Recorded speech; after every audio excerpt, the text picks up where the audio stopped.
नमस्कार साथियों, आप सभी का स्वागत है AP education centre YouTube channel पर। मेरे प्यारे साथियों, आज की इस वीडियो में करंट अफेयर, भारतीय संविधान, भूगोल, इतिहास, सामान्य विज्ञान और स्टैटिक जीके, इन सभी टॉपिक से दोस्तों सेलेक्टेड और इम्पोर्टेंट क्वेश्चन लिए गए हैं। तो पूरा वीडियो को दोस्तों ध्यान से देखिएगा। चलिए साथियों, इस वीडियो का पहला प्रश्न है, पुरुषों के ICC T20 क्रिकेट विश्व कप 2026 का खिताब किस देश की टीम ने जीता है? तो मेरे प्यारे साथियों, मैं कहूँगा कि ये भारत ने जीता है। आपको बता दें, भारत ने फाइनल मुकाबले में न्यूजीलैंड को हराकर दोस्तों 2026 का T20 विश्व कप जीता है। ये आपको याद रखना है। चलिए साथियों, आपका अगला प्रश्न है, भारत के 77 गणतंत्र दिवस समारोह में मुख्य अतिथि कौन रहे थे? बताइए, ये कौन थे साथियों? ये उर्सुला ओन डेर लेन और एंटोनियो कोस्टा थे। ठीक है, ये आपको याद रखना है। चलिए, आपका साथियों अगला प्रश्न है, वर्ष 2026 के शीतकालीन ओलंपिक खेलों का आयोजन किस देश में हुआ? तो साथियों ये इटली देश में हुआ। ठीक है, चलिए नेक्स्ट क्वेश्चन है, इसरो और नासा का संयुक्त पृथ्वी अवलोकन मिशन निसार किस प्रक्षेपण यान द्वारा लॉन्च किया गया? तो साथियों ये GSLV-M के द्वितीय के द्वारा लॉन्च किया गया। ठीक है, चलिए साथियों, आपका अगला प्रश्न है, इसरो के गगनयान मिशन के तहत अंतरिक्ष में भेजे जाने वाले मानवयुक्त मिशन से पहले कौन सा अर्धमानव रोबोट भेजा गया? तो साथियों आपको बता दें कि जो पहला अर्धमानव रोबोट भेजा गया था ये व्योममित्र है था। ठीक है, चलिए साथियों, आपका अगला प्रश्न है, भारतीय संविधान की किस अनुसूची में नगर पालिकाओं की शक्तियों और जिम्मेदारियों का उल्लेख है? तो साथियों ये आपका 12वीं अनुसूची में उल्लेख किया गया है। ठीक है, चलिए नेक्स्ट क्वेश्चन है, भारत में राष्ट्रीय मानवाधिकार आयोग की स्थापना किस वर्ष हुई थी? तो मेरे प्यारे साथियों, भारत में राष्ट्रीय मानवाधिकार आयोग की स्थापना जो है ये 1993 में हुई थी। ये आपको याद रखना है। चलिए साथियों, आपका अगला प्रश्न है, भारत के राष्ट्रपति द्वारा राज्यसभा में साहित्य, कला, विज्ञान और समाज सेवी के क्षेत्र में कितने सदस्यों को मनोनीत किया जाता है? तो साथियों को बता दें कि टोटल जो है 12 सदस्यों को मनोनीत किया जाता है। ठीक है, ये आपको याद रखना है। चलिए साथियों, आपका नेक्स्ट क्वेश्चन है, भारतीय संविधान का अनुच्छेद 21A किस मूलभूत अधिकार से संबंधित है? तो आपको सबसे बता दें कि भारतीय संविधान का अनुच्छेद 21 जो है ये शिक्षा के अधिकार से संबंधित है। ठीक है, ये आपको याद रखना है। चलिए साथियों, नेक्स्ट क्वेश्चन है, भारत में लोकपाल एवं लोकायुक्त अधिनियम किस वर्ष पारित हुआ?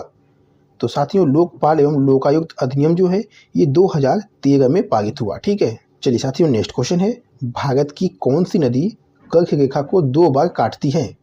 तो साथियों ये माही नदी है। ठीक है, चलिए साथियों, नेक्स्ट क्वेश्चन है, जोजिला दर्रा भारत के किस राज्य या केंद्र शासित प्रदेश में स्थित है?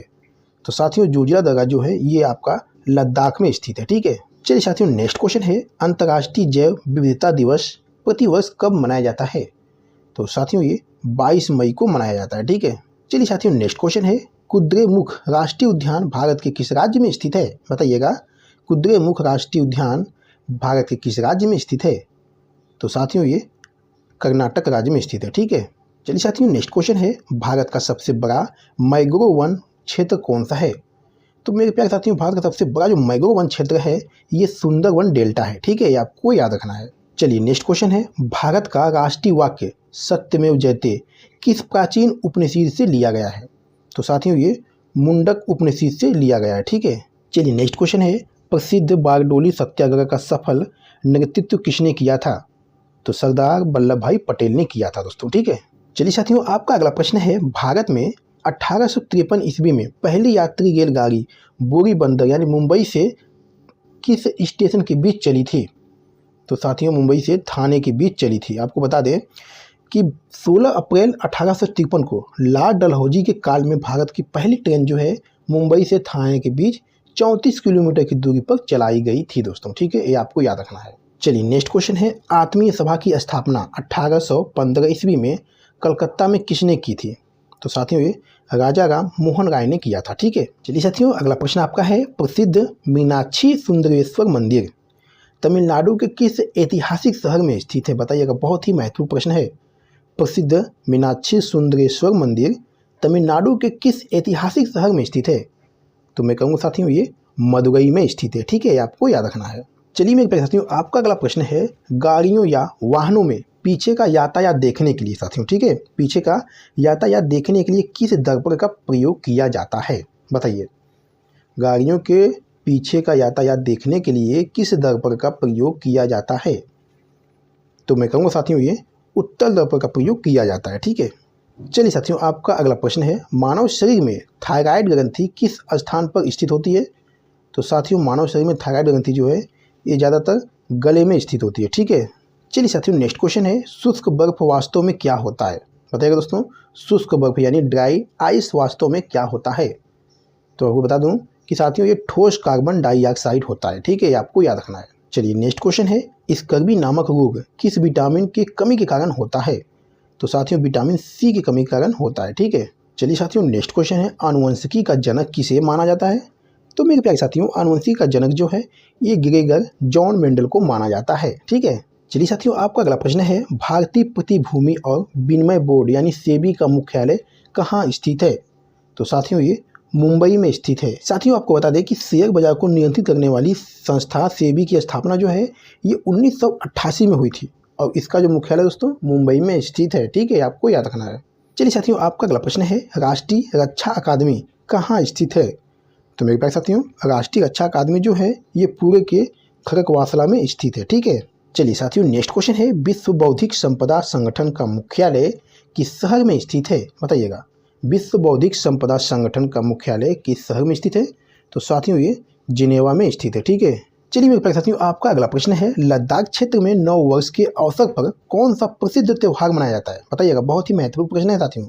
लद्दाख क्षेत्र में न्यू ईयर के अवसर पर कौन सा प्रसिद्ध त्यौहार मनाया जाता है?